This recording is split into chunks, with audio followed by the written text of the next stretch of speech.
topic which we chose for our design and innovation project is how might we make tourists culturally aware. We wanted to bring this real culture to the tourists. This project not only mitigates the negative environmental impacts but also provides a cost-effective solution to the shopkeepers and consumers in the long run. Overall, our solution promotes sustainability and creates a healthier, safer world for all.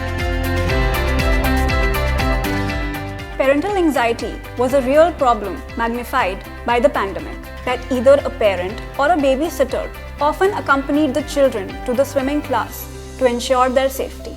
Our main insight was the underlying reason behind the parental anxiety, that is, the lack of supervision for children in a pool. By conducting 19 eye-opening interviews with our stakeholders, we got the understanding on how profoundly widespread the issue of bad posture and back pain is. As I look back, the collective effort, the personal fulfillment, and the immense impact is what comes when you witness a transformation of an idea into tangible reality.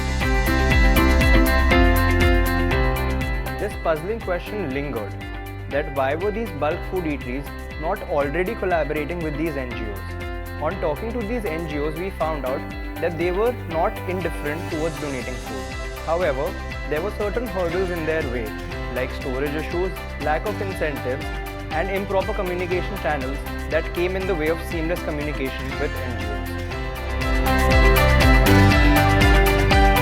Our problem statement entailed working on the lack of confidence the youth faces while taking independent financial planning decisions and to make it a necessary life skill. FinUp was a product of challenges, disagreements, frustrations, and a lot of rework.